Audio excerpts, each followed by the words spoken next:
Ross Araso on Instagram.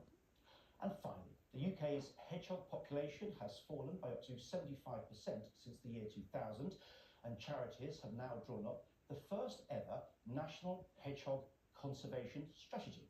The People's Trust for Endangered Species and the British Hedgehog Preservation Society want to reverse the decline in hedgehog numbers.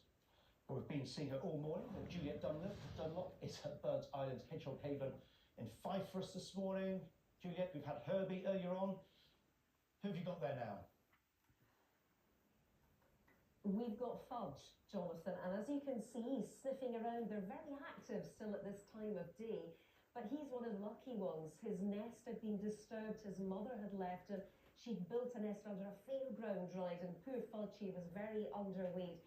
He's fighting fit now, though, as you can see. But yes, this strategy has been launched today, giving businesses, councils, us the public, advice and guidance on what to do, because we all know that they are facing lots of challenges, loss of habitat being one of the really big ones. But for more on this, let's have a chat now to Andy Longhurst. He's one of the founders here at Burnt Island Hedgehog Haven. And Andy, who have you got there? I've got Smarty here. He was found at the side of a road in a collapsed state. And chances are he may have been skipped by a car, we think. Definitely. Now, Andy, what is the advice if you're out and about and you find a hedgehog? What should you do? Our advice is, if the chances are, if you see a hedgehog out in the day, it's not okay. And our advice is to find your local rescue for help. Yeah. They do need help. And one other little misconception is then all hedgehogs are not covered in fleas. That's our That's advice. not really an issue, so you shouldn't worry about that. No.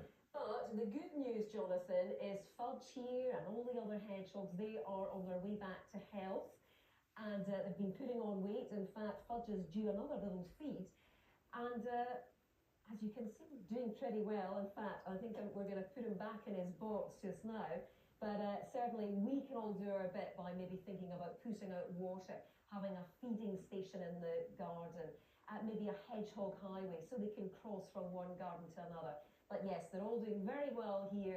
So you heard the advice there from Andy. If you find a hedgehog out during the day, chances are it might need a bit of assistance. Juliet, I think we're going to miss Fudge. Thanks very much this morning. We had Herbie and Kiki as well, and also Marty. Well, that's it. You're up to date. For more news from where you are or where you live, head to